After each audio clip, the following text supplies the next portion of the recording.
also how he made 3 trials thread, but missed each time by a good bow's length. Robin Hood and the Tinkerer. That is the name of this chapter. If you would not mind, I would like to drink some water first.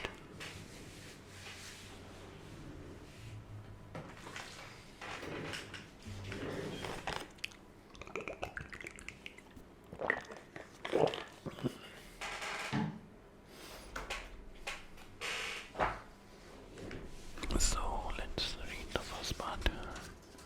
Hold on. Robin Hood and the Tinkerer. Now it was told before how £200 was set upon Robin Hood's head, and how the Sheriff of Nottingham swore that he himself would seize Robin, both because he would fain have the £200 and because the slain man was a kinsman of his own. Now the Sheriff did not yet know what a force Robin had about him in Sherwood, but thought that he might serve a warrant for his arrest as he could upon any other man that had broken the law. Therefore he offered 80 golden angels to anyone who would serve this warrant. But men of Nottingham town knew more of Robin Hood and his doing than the Sheriff did, and many laughed to think of serving a warrant upon the bold outlaw, knowing well that all they would get for such a service would be cracked crowns, so that no one came forward to take the matter in hand. Thus a fortnight passed, in which time none came forward to do the Sheriff's business. Then said he, "A right good reward have I offered to whosoever would serve my warrant upon Robin Hood, and I marvel that no one has come forward to undertake the task." Then one of his men, who was near him, said, "Good master, thou wottest not the force that Robin Hood has about him, and how little he cares for warrant of king or sheriff. Truly, no one likes to go on this service for fear of cracked crowns and broken bones."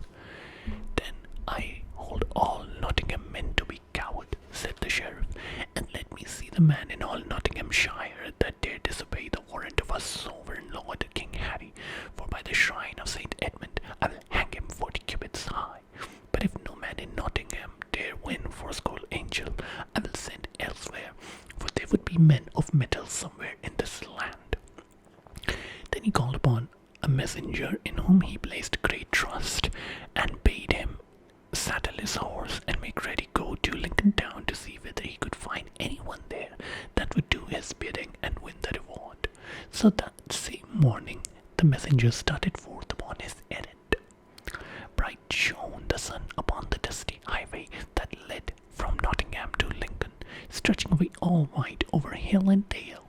Dusty was the highway, and dusty the throat of the messenger, so that his heart was glad when he saw before him the sign of the Blue Boar Inn. The inn looked fair to his eyes, and the shade of the oak tree that stood around it seemed cool and pleasant. So he alighted from his horse to rest himself for a time, calling for a pot of ale to refresh his thirsty throat. There he saw a party of right jovial fellows seated beneath the spreading oak that shaded the greensward in front of the door. There was a tinker, 2 barefoot friars, and a party of 6 of the king's foresters, all clad in Lincoln green, and all of them were quaffling, humming ale, and singing merry ballad of the good old times. Loud laughed the foresters, as jests were bandied about between the singing, and the louder laughed the friars, for they were lusty men with beards that curled like the wool of black ram. But loudest of all laughed the tinker, and he sang more sweetly than any of the rest. His bag and his hammer hung upon a twig of the old tree, and nearby leaned his good, stout girl, as his thick as his wrist, and nodded at the end. Hold on, let me just adjust it. Yep. "Come," cried one of the foresters to the tired messenger, "come join us for this shot, O landlord. Bring a fresh pot of ale for each man. The The messenger was glad enough to sit down, along with others who were there, for his limbs were weary and the ale was good. Now, what news bearest thou so fast? Quoth one, and whither ridest thou today? The messenger was a chatty soul and loved a bit of gossip dearly. Besides, the pot of ale warmed his heart, so that, settling himself in an easy corner of the inn bench, while the host leaned upon the doorway and the hostess stood with her hand beneath her apron, he unfolded his budget of news with great comfort. He told all from the very first, how Robin Hood had slain the forester, how he had hidden in the greenwood to escape the law, how that he lived therein all against the law, God wot, slaying his majesty's deer, and leaving toll on fat abbot, knight, and esquire, so that none dare travel even on broad Watling Street or the Fosse Way for fear of him. How that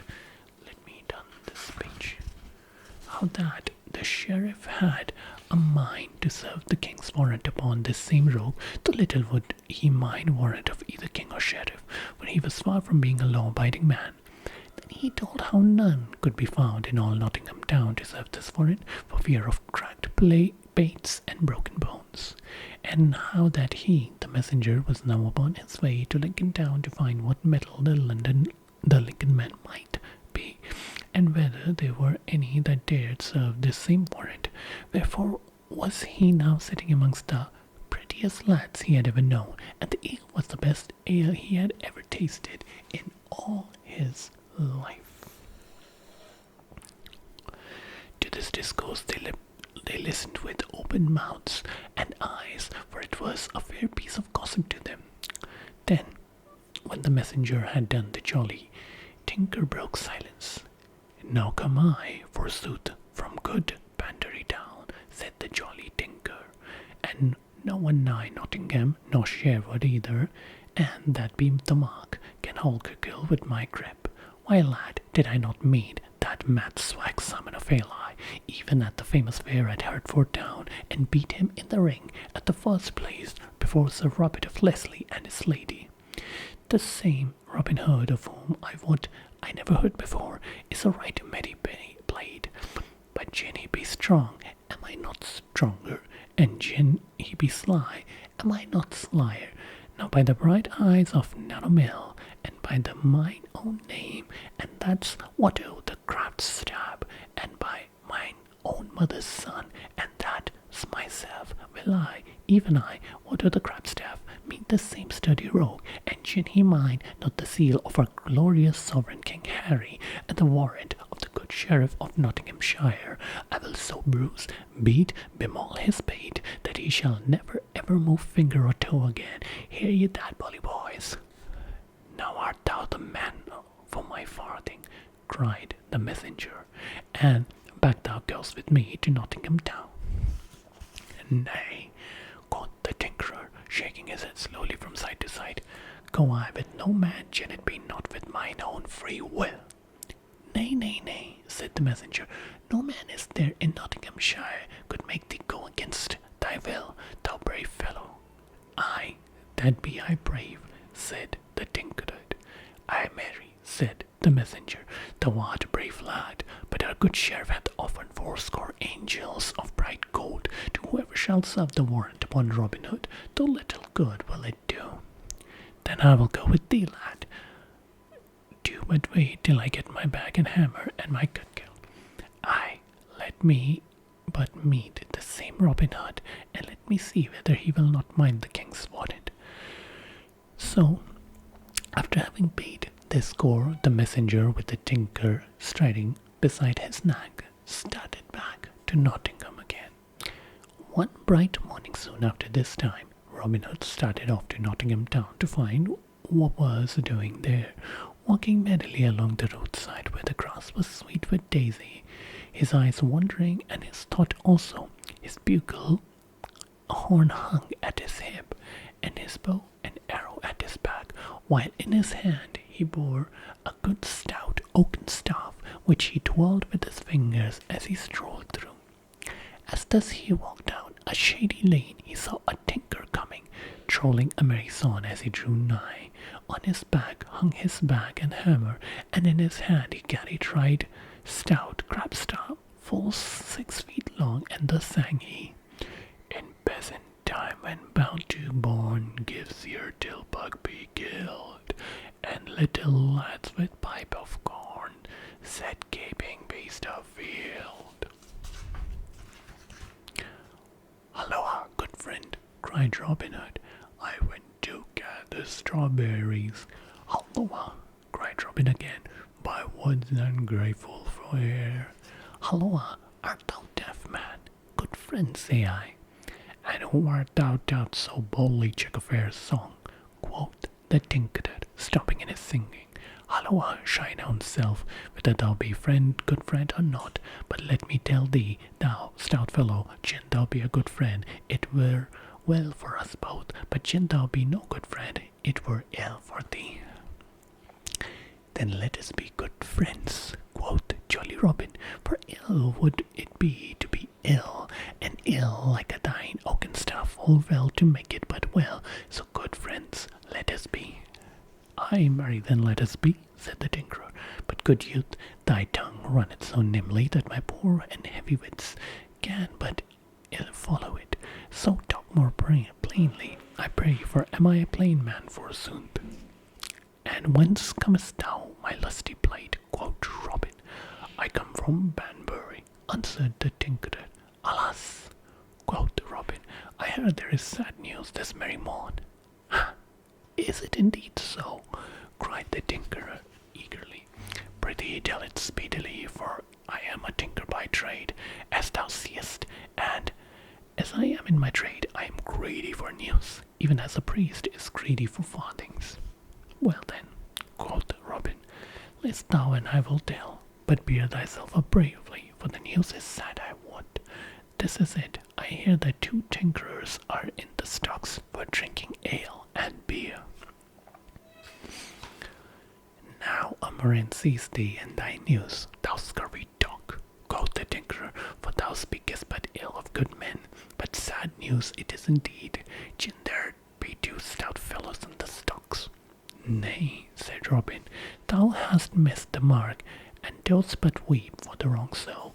The sadness of the news lieth in that there be but 2 in the stocks, for the others do roam the country at large. Now by the pewter platter of Saint Dunstan, cried the Tinker, I have a good part of mind to base thy height for thine ill jest. But gin men be put in the stocks for drinking ale and beer, I trow thou wouldst not lose thy part. Loud laughed Robin and cried, Now well taken, Tinkerer, well taken. Why, thy wits are like beer, and do froth up most when they grow sour. But right art thou, man, for I love ale and beer right well. Therefore come straight away with me hard by to the sign of the Blue Boar, and if thou drinkest as thou appearest, I, what thou wilt not believe thy looks, I drench my throat with as good home-brewed as ever was tapped in all broad Nottinghamshire. Now, by my faith, said the Tinkerer, thou art a good right fellow in spite of thy scurvy jest. I love thee, my sweet chuck, and gin I go not with thee to that same Blue Boar, thou mayst call me a heathen. Tell me thy news, good friend, I prithee, quoth Robin, as they trudged along together, for tinkers, I ween, are all as full of news as an egg of meat. Now I love thee as my brother, my bully blade, said the Tinker, else I would not tell thee my news, for sly am I, man, and I have in hand a grave undertaking that doth call for my wits, but I come to seek a bold outlaw that men hear about, called Robin Hood. Within my pouch I have a warrant, all fairly written out on parchment forsooth, with great red seal. Could I meet this same Robin Hood, I would serve it upon his dainty body. As if he minded it not, I would beat him till every one of his ribs would cry amen. But thou livest hereabouts. Mayhap thou knowest Robin Hood thyself, good fellow. I marry that I do somewhat, quoth Robin, and I've seen him this very morn. But Tinker, men say say that he is but a sad sly thief. Thou hast better watch thy warrant, man, or else he may steal it out of thy very pouch. Let him try, cried the tinker. Sly may he be, but sly am I too. I would I had him here now, man to man, and he made his heavy cudgels to spin again. But what manner of man is he led? Much like myself, said Robin, laughing, and in height and build and age nigh the same, and he hath blue eyes too, like mine. Nay, quoth the tinker, thou art but a green youth. I thought him to be a great bearded man. Nottingham men feared him so. Truly, he's not so old nor so stout as thou art, said Robin, but men do call him a right deft hand at quarterstaff. That may be, said the tinker right sturdily, but I am more deft than he. For did I not overcome Simon of Ely in a bout fair in the ring at Hertford Town? But if thou knowest him, my jolly blade, wilt thou go with me and bring me to him? 40 bright angels hath the sheriff promised me if I serve the warrant upon the knave's body, and 10 of them will I give to thee if thou shewest me him. Aye, that will I, quoth Robin, but show me thy warrant, man, until I see whether it be good or no. That will I not do, even to my own brother, answered the tinkerer. No man shall see my warrant till I serve it upon yon fellow's own body. So be it, quoth Robin, and thou show it not to me. I know not to whom thou wilt show it, but here we are at the sign of the Blue Boar, so let us in and taste this brown October. No sweeter inn could be found in all Nottinghamshire than that of the Blue Boar. None had such lovely trees standing around, or was so covered with trailing clematis and sweet woodbine.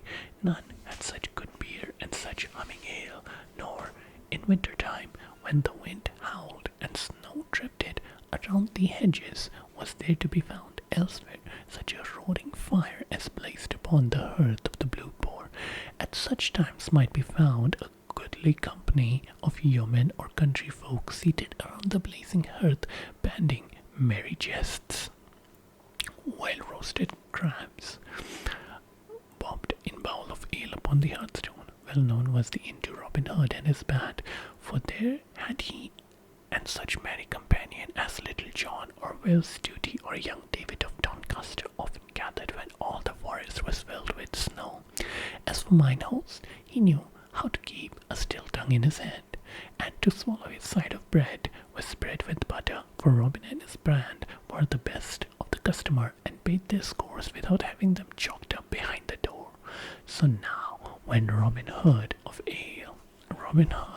and the tinker came there too, and called aloud for 2 great pots of ale, none would have known from look or speech that the host had ever set eyes upon the outlaw before. Bide thou here, quoth Robin to the tinkerer, while I go and see mine host draweth ale from the right butt, for he had good October, I know, and that brewed by the withhold of Tamworth. So saying, he went within and whispered to the host to add a measure of Flemish strong waters to the good English ale, which the latter did, and brought it to them.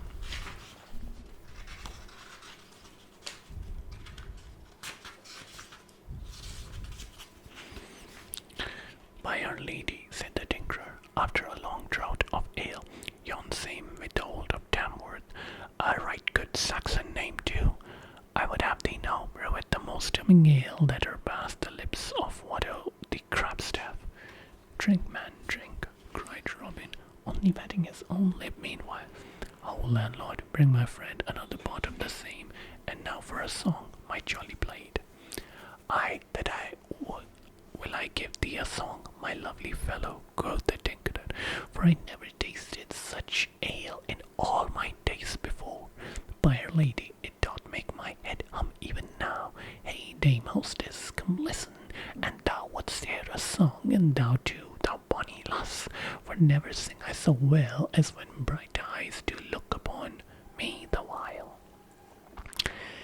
Then he sang ancient ballad of the time of good King Arthur, called The Marriage of Sir Gawain, which you may sometimes read yourself in stout English of the early time as he sang, all listen to that noble tale of noble knight and his sacrifice to his king. But before the tinker came to the last verse, his tongue began to trip and his head began to spin because of the strong waters mixed with the ale. First his tongue tripped, then it grew thick of sound, then his head wagged from side to side until at last he fell asleep as though he never would waken again. Then Robin Hood laughed aloud and quickly took the warrant from the tinker's pouch with his deft finger. Sly art thou, tinker, quoth he, but not yet, I bow. Art thou as sly as the same sly thief Robin Hood? Then he called those to him and said, Here, good man, are 10 broad shillings for the entertainment thou hast given us this day. See that thou takest good care of thy fair guest there, and when he wakes, thou mayest again charge him 10 shillings. Also, even he hath it not, thou must take his bag and hammer, and even his coat in payment. Thus do I punish those that come into the greenwood to deal dole to me. As for thine own self, never knew I landlord yet that would not charge twice as he could. At this the host smiled slyly, as though saying to himself the rustic saw, Teach me a magpie to suck eggs. The tinker slept until afternoon drew to a close and the shadows grew long behind the woodland edge. Then he awoke. Then he looked west, for he was gathering his wits together, like barley straws blown apart by the wind. First he thought of his merrier companion, but he was gone. Then he thought of his stout crabstaff, and that he had within his hand. Then of his warrant, and of the 40 angel he was to gain for serving it upon Robin Hood. He thrust his hand into his pouch, but not a scrap nor a farthing was there. Then he sprang to his feet in rage. Ho, landlord, cried he, whither had that knave gone that was with me but now? What knave meaneth your worship? Quoted the landlord, calling the tinker worship to soothe him, as a man would pour oil upon angry water. I saw no knave with your lordship, for I swear no man would dare call that man knave so nigh to Sherwood Forest. A right stout showman I saw with your worship, but I thought that your worship knew him, for few there would be that here pass him by and know him not. Now how should I, that ne'er have squealed in your stay, know all the swine therein? Who was he then, and thou knowest him so well? Why, yon same is a right stout fellow whom men hereabouts do call Robin Hood, which same. Now, by our lady, cried the tinker hastily, and in a deep voice like an angry bull, thou didst see me come into thine inn, I, a staunch, honest craftsman, and never told me my company was well known thine own self who he was. Now I have a right round piece of mind to crack thy knave's pair for thee. Then he took up his cudgel and looked at the landlord as though he would smite him where he stood. Nay, cried the host, throwing up his elbow, for he feared the blow. How knew I that thou knewest him not? Well, and truly thankful may thou be, quoth the tinker, that I be a patient man, and so do spare thy bald crown, else wouldst thou ne'er cheat customer again. But as for the same knave Robin Hood, I go straightway to seek him, and if I do not score his knave's bait, cut my staff into faggots and call me woman. So saying, he gathered himself together to depart. Nay, quoth the landlord, standing in front of him and holding out his arm like a goose herd driving his flock for money, made him bold. Thou goest not till thou hast paid me my score. But did not he pay thee? Not so much as 1 farthing, and 10 gold shilling worth of ale have ye drunk this day. Nay, I say, thou goest not away without paying me, else shall our good sheriff know of it. But not have I to pay thee with, good fellow, quoth the tinker. Good fellow, not me, said the landlord. Good fellow am I not when it cometh to lose 10 shillings. Pay me, thou owest me in broad money, or else leave my coat and bag and hammer. Thy coat, bag and hammer, sorry. I wot they are not worth 10 shillings, and I shall lose thereby. Nay, and thou stirrest, I have a great dog within, and I will lose him upon thee. Make it, open thou door, and let forth brine if this fellow stirs 1 step. Nay, quoth the tinker, for by roaming the country he had earned what dogs were. Take thou in peace. May a marine go with thee, but O landlord, and I catch ye on scurvy varlet, I swear he shall pay full with usury for what he hath had. So, saying, he strode away toward the forest, talking to himself, while the landlord and his worthy dame and Macon stood looking after him and laughed when he had fairly gone. Robin and I stripped yon ass of his back mane neatly, quoth the landlord. Now it happened about this time that Robin Hood was going through the forest to Fussy Way to see what was to be seen there, and for the moon was full and night gave promise of being bright. In hand he carried his stout oaken staff, and at his side hung his bugle horn. As thus he walked up a forest path, whistling, down another path came the tinkerer, muttering to himself and shaking his head like an angry bull, and so, at sudden bend, they met sharply face to face. Each stood still for a time, and then Robin spoke. "Halloa, my sweet bird," said he, laughing merrily. "How likest thou thine ale? Wilt not sing to me another song?" The tinker said nothing at first, but stood looking at Robin with a grim face. "Now, go thee at last. I am right glad I have met thee, and if I do not rattle thy bones with my blade, within thy blade this day, I give thee leave to put thy foot upon my neck." "With all my heart," cried merry Robin, "rattle my bones, and thou canst." So saying, he gripped his staff and threw upon himself his guard. Then the tinker spat upon his hand, and, grasping his staff, came straight at the other. He struck 2 or 3 blows, but soon found that he had met his match, for Robin warded and parried all of them, and before the tinker thought, he gave him a rap upon the ribs in return. At this Robin laughed aloud, and the tinker grew more angry than ever, and smote again with all his might and main. Again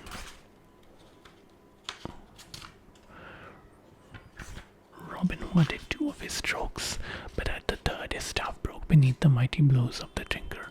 "Now ill betide thee, traitorous staff," cried Robin, as it fell from his head.